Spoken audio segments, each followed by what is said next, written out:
Libra.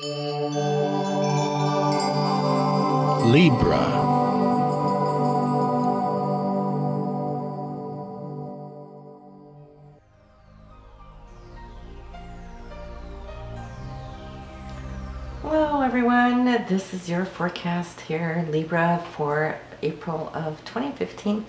And this month we're going to have a total lunar eclipse. And last month here on March 20th, we had a total solar eclipse, which fell into your 6th house for day-to-day routines, activity, health, and so forth. So now this time around, this eclipse is going to be in your 1st house, which is for you, your personality, the I am of who you are in your consciousness. It's your will, it's your wish, it's your want, it's your drive, right? So when we have a total lunar eclipse, it eclipses more so, should I say, the emotional side, which is the moon energy. So you might come to feel that there's a shift going on here. And an eclipse, normally, it's like the power of 3 full moons, you know, so it's an accelerator for those things that you want and long for, which you should, in fact, probably be able to usher ahead now, move ahead quickly. It takes normally 30 days for it to really manifest the full intention of what that moon is going to do for you. So I think that would be quite incredible for you this month, having it in the 1st house. Now on April 2nd, we got Mercury and Saturn trine. And this is communication. This is you coming forward with your own sense of authority. You might be communicating here with somebody that represents authority, but you're coming across loud and clear in such a good way that I feel that you're going to be able to stipulate, to create, and lock down something that's quite important for you. Now Mercury's in your 7th house, so this could just be also a situation between you and your partner, your spouse, whoever it is you work closely with one-on-one. The 7th house is that area, and this is what's lighting up for you this month, as you will have both the Sun, Mercury, Uranus, and that new moon here in this area. So big relationship month for you, Libra, and I know that's something that you harmonize with very, very well because you rule that 7th house. It's the Libra house. It's in the sign, though, passing through Aries, and Aries is fiery, Aries is action, it wants things done, it wants it done now. So you could start seeing that things now perhaps in your relationship will pick up that speed. There's new direction here. I feel that there could be some unexpected changes throughout this month just because both the Sun and Mercury is going to pass over that point where Uranus currently is transiting, making its slow transit here through this area. Now the new moon is also in your 7th house, and that will be on April the 18th. 28 degrees there in Aries, and the new moon is when we place our intentions, as I know you all know well by now.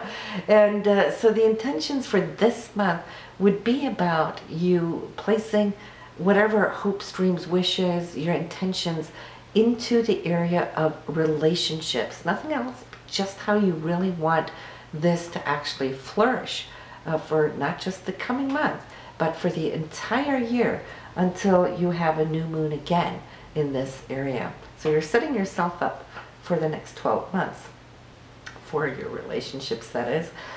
We have both Mars and Venus sitting your 8th house. Now this is more the intimacy of your relationship, not just the workings of it like the 7th house is, where you match up and so forth, but it's the deepening aspect. It's the house of Scorpio. So this is a time to relate those inner thoughts, feelings, emotions that you've been holding maybe close to heart for some time. There's things that's easy to communicate. There's other things where we wait for the right moment to come. Well, here you go. This should be the right moment this month to allow things to come up to the surface that are important to you and to hopefully also your partner. Venus is sharing deeply. Mars is taking action, and it is driving your point home in a, I would feel, hopefully, a very graceful way. Just because being in the sign of Taurus, yes, that might be very specific, pinpointed, but Taurus also rules Venus. So there's a gentleness here, and plus Venus is also now in Taurus. So that's a double whammy Venus you have this month. Jupiter is still transiting your 11th house for social activities, your hopes, your dreams, your affiliations with groups and organizations. Some of you might have been taking on some extra work, volunteering perhaps, to do some good deeds, which Jupiter does represent. Others have been connected with new affiliates that might come in and be very supportive as to those projects that you're working on. Some good beneficiaries might just show up, and we still have this going on between now until late summer, so you still have a lot of time to benefit the most out of Jupiter while she's here. Saturn in your 3rd house, which it's going to do for another couple of years. This is your sense of authority, taking control. Saturn likes to be in control, and it's in the area of communication. So many of you will start feeling that you're coming to a point in your life where there's authority in your words. There's a karmic outcome from the words that you use. Saturn rules karma. So we want to make sure that what words come out of our mouth are good, solid, supportive, so it doesn't create anything that can create karma later on. But for you though, you know, it's also about knowledge because it's in the sign of Sag. And for many of you Libras, knowledge and wisdom is important because it's your 3rd and 9th house that's intertwined here. And having Saturn here now, it's accumulating. Some of you might be going back to school or adding on more classes. Some of you might feel that travel is important to do since the 3rd house rules that. 3rd house though is short trips, road trips, weekend trips, just out of town and back.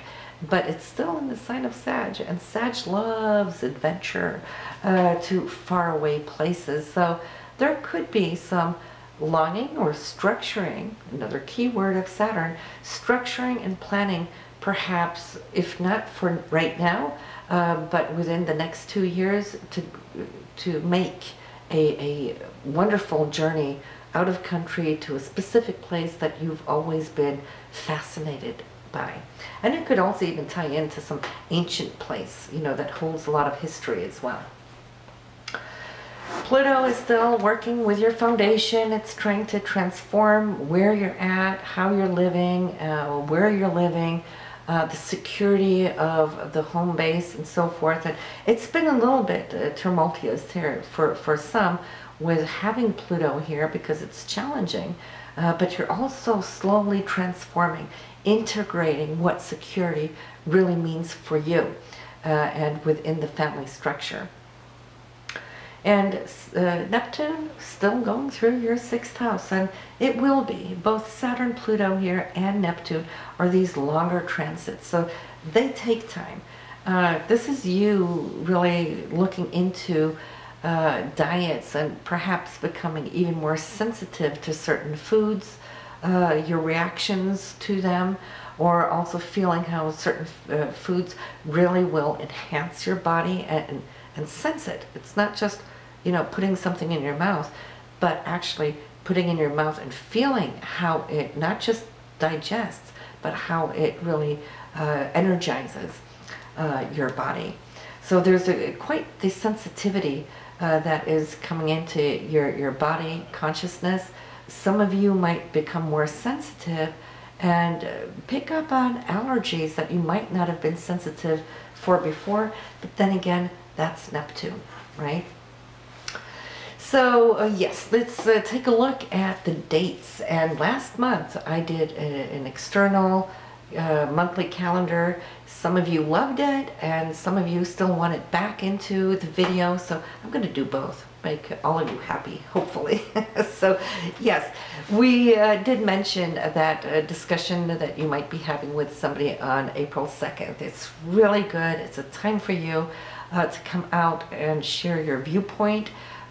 If you're having any interviews, perhaps, well, then this would be the day to do it, because not only do you have a trine here with your communication, but the Sun and Jupiter, they're playing together here, beautiful golden trine, where you feel very confident, like nothing can go wrong. And it is just a very, very good day for you to initiate anything new, but also perhaps to receive news, insights for those things that you've already worked for. Little challenge there on the 5th, but it's a fast-moving transit, so I wouldn't really get stuck in it if I were you. Just be the observer of, and watch what comes in the next couple of days. This was just the Sun and Pluto squaring off on each other. But on the 6th, we have Mercury, your communication and thoughts, your trining Jupiter. This is now where the Sun was with Jupiter on the 2nd. So here on the 6th, Mercury's taking over that same degree, now communicating great news, insights, expansion. And April 6th also holds another transit, which is the Sun, that's you, with Uranus, which is the unexpected. So I'm feeling here that something, one way or another, might just be the key that's going to open up to a new realm, and then that will start you off. You might have to take some consideration or a thought process on the 7th or 8th. Maybe this good news was very exciting, and then comes the thoughts, but now what? How am I going to do this? You know, maybe this insight that you received is now calling you to the forefront to come forward with or prove something, and Mercury might tend to overthink. Don't do that. Just recognize it, that you're actually breaking through a shell right now, and Mercury moves quickly. We're not in a retrograde right now, so you're only going to have that sense there for a few days, and then you're good to go. And then also on the 8th, Jupiter, the planet which just gives all the great wonderful gifts of abundance, is moving direct again after she's been asleep for the last 4 to 5 months. And and Jupiter being in your check your house here, 11th house, you'll start feeling that the doors are opening up for those hopes and dreams, those goals that you've set for yourself. You might have felt that it's slowed down a little bit these last few months, but from December, but now you'll see how things are going to come together and gel. Then on the 11th, Venus is going to move into Gemini. This is your 9th house, and it's a sister sign to you. So that means that all month Venus is going to be trining your sun, your sign, and so you can benefit from it. Plus, Venus also in this area has to do with travel. We're not just talking short distance. You know, 9th house is adventure. It wants to get out and about. That doesn't mean all of you can take vacation at this time, but it's okay to dream about it. You might get that faraway look in your eye, you know, when you see yourself off to some exotic place. But it's a great time to publish anything, either on the web or your podcast or any articles or even books, as it is moving through the sign of Gemini, and publishing is the 9th house. So pay attention to it and ride the wave while you can. Now on the 12th, Mars is following up here. Mars being your drive, your goal, your ambition, your physical action, taking action, should I say, sextiling Neptune, and Neptune is your dream state, your ideal wish, so to speak. So the two of them are coming together, and for you, this should be here as far as your day-to-day routine, and also looking into how you can secure more of your money matters, perhaps, or invest into something. Mars is in that 8th house of investment or royalties, commissions. So maybe something is going to come to you here on that level. The 14th, Mercury, communication, or your linear thought processing. It's moving now out of Aries, where you've been brainstorming a little bit, and now moving into Taurus, which wants to ground things. So you'll start seeing how that's going to actually behoove you to go a little deeper into your financials. Then we have Pluto. Pluto's going to go retrograde on us this month, and when he does, it's 4 or 5 months. I feel this is going to give you a little bit break, so you can pause a little bit as far as thinking about home, family, structure, foundation, real estate, property, where Pluto has been trying to transform you. So it gives you time to think back and reflect. What have you been doing, you know, these last 6 or so months or more? And so you have time to tweak it. And you've got great time before it's going to move direct again. Then we have a little to-do situation on this 17th Libra. It's between Mars and Jupiter that is squaring off on each other. Mars wants to move on something quickly, and Jupiter is saying, are you sure? You know, look at this. Or if you're feeling any doubt, Jupiter always wants to give you a higher perspective, to look at the big picture, right? Those interpersonal planets are seeing things right here, right now, as far as what it is we want and our will. But Jupiter is saying, you know, hang in there. Look at that big picture. Are you sure you want to pick this direction? And you don't have to wait long. This is just actually for a few days. You might want to reflect. And whenever we have that doubt, which we all get from time to time, I always like to say doubt is our friend. Why? Because if we were convinced if something was right, our intuition would be green light. But whenever we're on that yellow or red light, well, it means something's coming, but it hasn't come yet, you know. And in order to make great decisions, we like to have more information. So don't be too quick. There might be some irritation going on. Mars gets like that, especially when, you know, Jupiter is so huge and all these energies get going. Or it might just be too that somebody around you might be a little antsy and irritated and so forth. But, you know, it's like forgive and let go. It's just a passing. Then the 18th, that new moon, is your 7th house. We talked about it, and your intentions for this month should be everything about your relationships. But it's also the time to write your new moon check, the abundance check to yourself. I have a video on my newsletter that's coming out that will tell you all about how to write that out to yourself every month on the new moon, so that you can attract more abundance in your own life. Then we have the 21st and 22nd. This is power days this month in April. Power days.